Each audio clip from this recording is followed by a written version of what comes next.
Part 1. The Discovery. "Are you sure this is safe?" Priya's voice echoed from the bottom of the attic ladder. She gripped the edges tightly, her reluctance evident as she peered up into the darkness. "It's fine," Mira called back, her voice muffled as she sifted through the contents of an old trunk. "There's nothing up here except memories and dust." Ethan chuckled from across the attic. He was crouched over a pile of old books, flipping through pages yellowed with age. "You sound like a horror movie character right before something bad happens."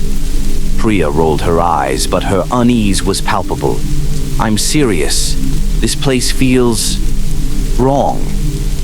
Mira ignored her, focused on the weathered chest before her. Unlike the other belongings, this one was pristine, as if time had deliberately spared it. The intricate carvings on its lid caught her attention, spirals and symbols that seemed to shift and shimmer in the dim light. She traced her fingers over them, feeling the grooves beneath her fingertips. "What's that?" Ethan asked, noticing her fixation. "I don't know," Mira replied, her voice barely above a whisper. She hesitated, then unlatched the chest. The lid creaked open, revealing a small wooden box nestled inside. Its crimson hue stood out starkly against the dull interior of the chest. "Mira, don't," Priya started, but it was too late. The box was lighter than it looked, and as Mira held it, she felt a strange chill seep through her palms. The carvings on its surface were even more intricate than those on the chest, their patterns almost hypnotic. She opened the lid slowly, a faint glow escaping as it revealed its contents. A crimson Ouija board, its surface gleaming as though polished moments ago. The planchette, carved from bone, rested neatly atop it. "This is incredible," Mira murmured, unable to tear her eyes away. "Incredible? Number creepy?" "Absolutely," Priya said, climbing into the attic despite her earlier reluctance. "Put it back. We shouldn't be messing with things we don't understand." Ethan leaned closer, intrigued despite himself. "It's just a board game," he said with a shrug. "What's the worst that could happen?" Priya glared at him. "You really have no imagination, do you?" Mira was already carrying the board down the ladder, her curiosity overpowering any sense of caution. As she descended, a faint whisper drifted through the attic, just audible enough to send a shiver down Priya's spine. "Did you hear that?" Priya asked, looking around nervously. "Hear what?" Ethan replied, following Mira. Priya paused, her skin prickling as the whisper came again, this time clearer. "Play with me. Part 2. The Invitation." "This is a bad idea," Priya muttered, her arms crossed as she stood near the doorway. "It's just for fun," Mira replied, though her voice betrayed a hint of nervousness. She placed the planchette on the board, its sharp edges glinting in the candlelight. Ethan plopped onto the couch, giving Priya a playful grin. "Come on, Priya. Live a little." Priya glared at him. "This isn't about living. It's about not inviting something we don't understand." But Mira had already placed her fingers on the planchette. "If there's anyone here, speak to us," she said, her voice steady despite the cold knot forming in her stomach. For a moment, nothing happened. The room was silent, save for the occasional crackle of the candles. Then, slowly, the planchette began to move. "Is that you?" Ethan asked, glancing at Mira. "No," Mira said, her eyes wide. "I'm not doing anything." The planchette moved again, spelling out a single word. "Hello?" Ethan laughed nervously. "All right, who's messing with it?" "It's not me," Mira insisted. "I'm not touching it," Priya added from her spot near the doorway. The planchette began moving faster now, the letters forming words with an unnatural speed. "You called. I came." Priya took a step back, her breath quickening. "Mira, stop. Put it away." Mira hesitated, her hands trembling as she tried to lift them from the planchette. But they wouldn't move, as though something held them in place. "What do you want?" Ethan asked, his voice shaking despite his attempt at bravado. The board glowed brighter, the letters appearing in rapid succession. Stay, play, find me. A sudden gust of wind swept through the room, extinguishing the candles and plunging them into darkness. The only light came from the Ouija board, its crimson glow pulsing like a heartbeat. And then the whisper returned, louder this time. I'm here. Part 3. The entity awakens. Mira, put the board away. Priya's voice cracked with fear as she backed toward the doorway. I can't, Mira whispered, her hands trembling. No matter how hard she tried, she couldn't lift her fingers from the planchette. It was as if invisible chains bound her to the board.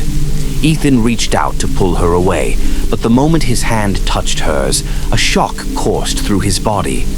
He yelped and stumbled back, clutching his arm. What the hell was that?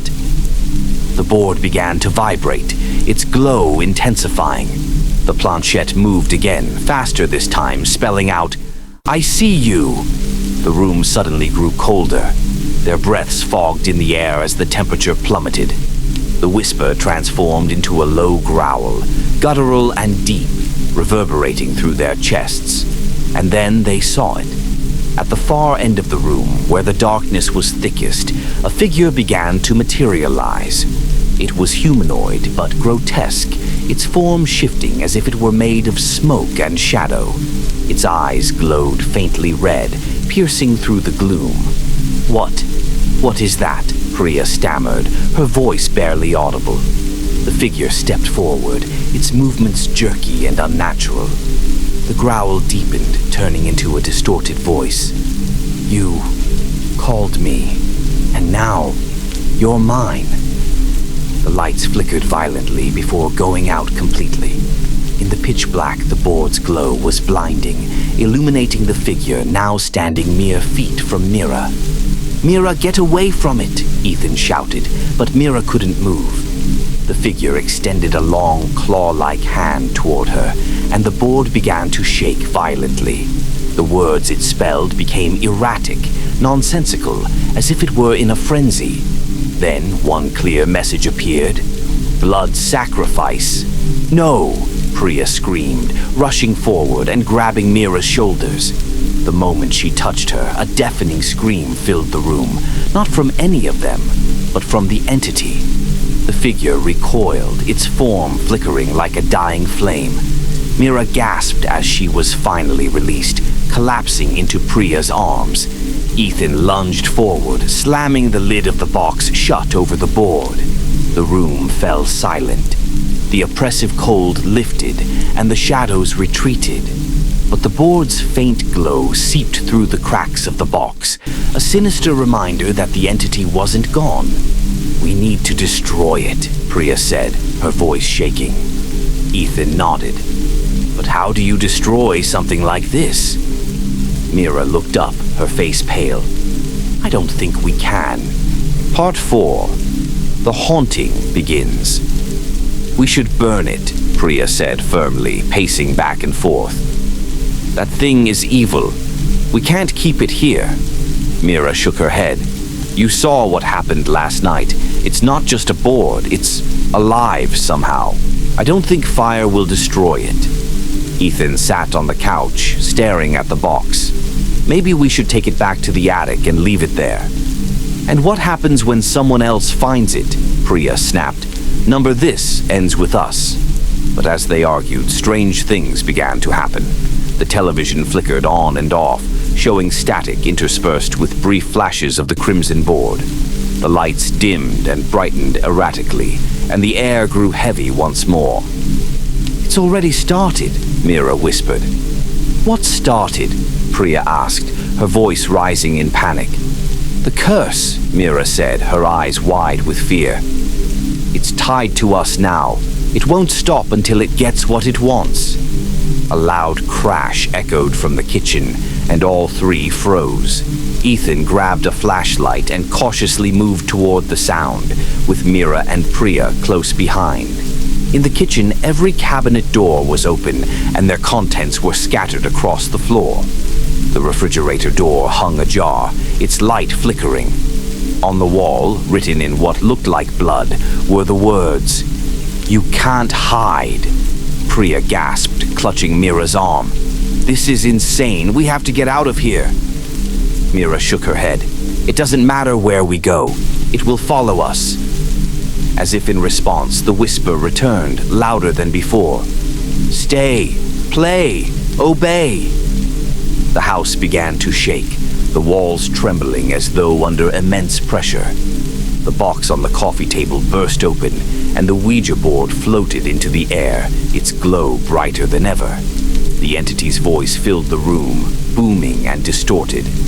"One of you must pay. Part 5, the choice." "What does it want?" Ethan shouted over the cacophony. "A sacrifice," Mira said, her voice trembling. "It said so last night. It wants blood." "That's not happening," Priya said firmly, gripping a broken chair leg like a weapon. "We'll fight it if we have to." The entity laughed, a sound that seemed to come from everywhere and nowhere. "You cannot fight me." The board floated higher, spinning slowly as the symbols on its surface began to glow. The planchette pointed toward Mira, then Priya, then Ethan, before stopping. The voice boomed again, "Choose, or I will choose for you."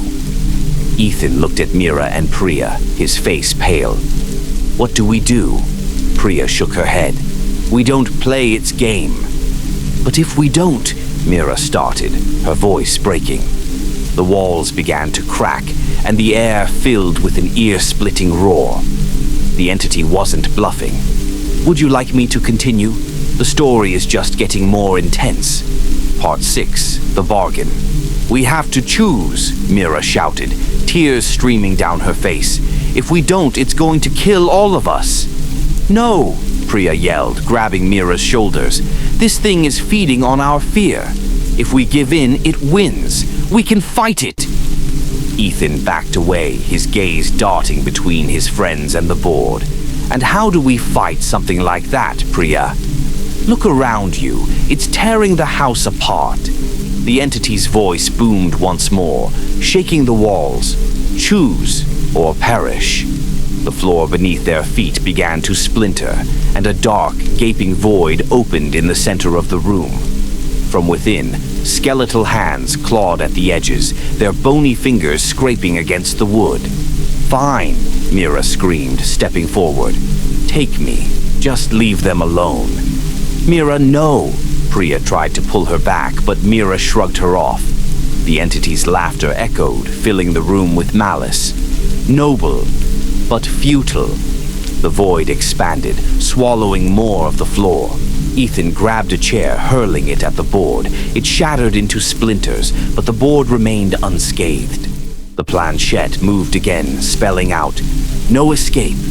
Mira sank to her knees, her hands trembling. "What do you want? Tell us what you want."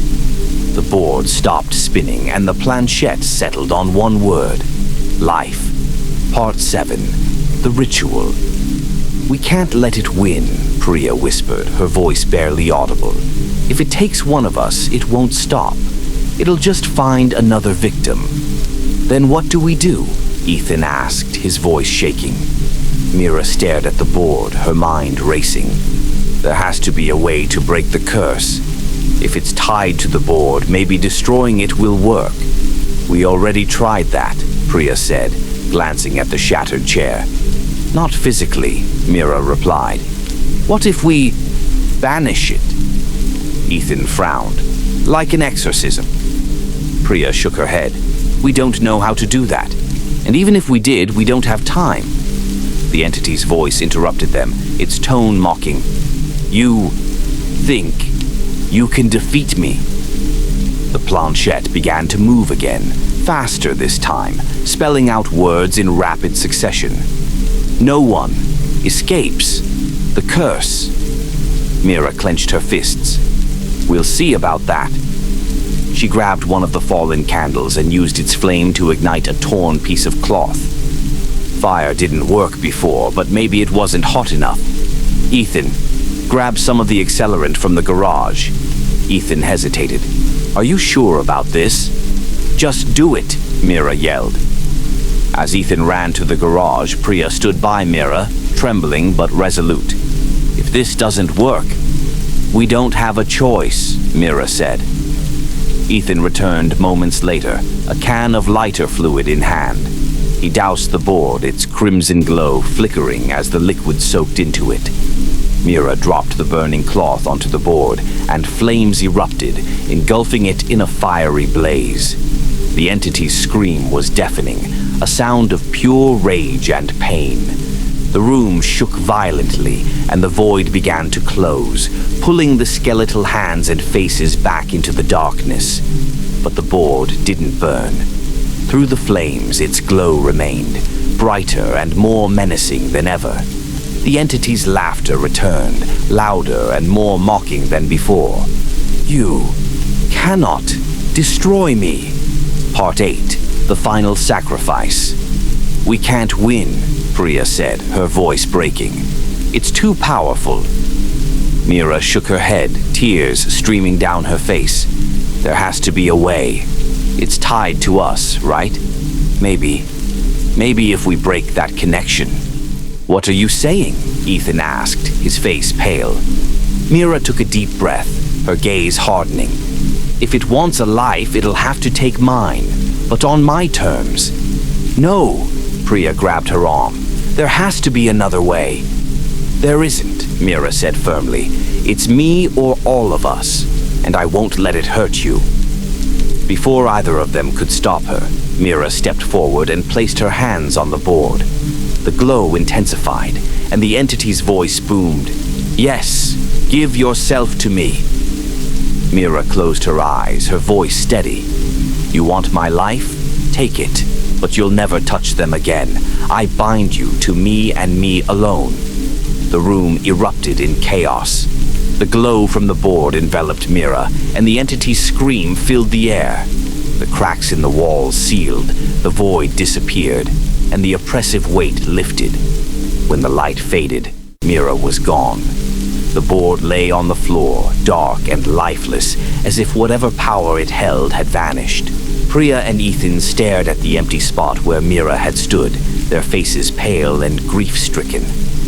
She saved us, Priya whispered, her voice trembling. Ethan picked up the now ordinary board, his hands shaking.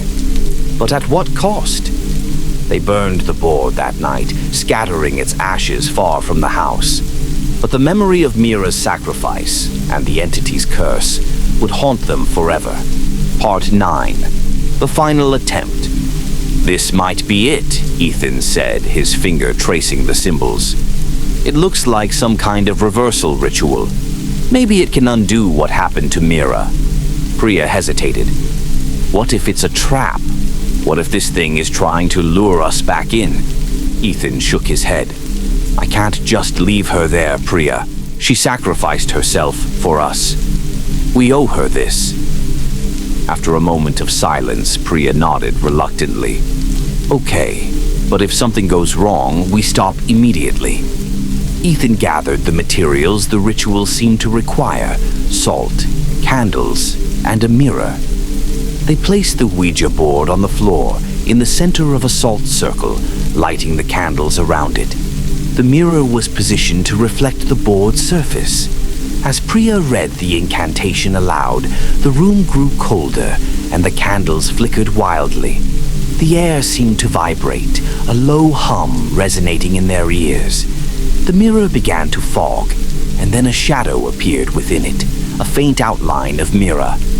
It's her, Ethan gasped, stepping closer. Mira's voice echoed faintly through the room, distorted but recognizable. Ethan, Priya, why did you call me back? Mira, we're here to save you, Ethan said desperately. Her shadow shifted, her voice growing stronger.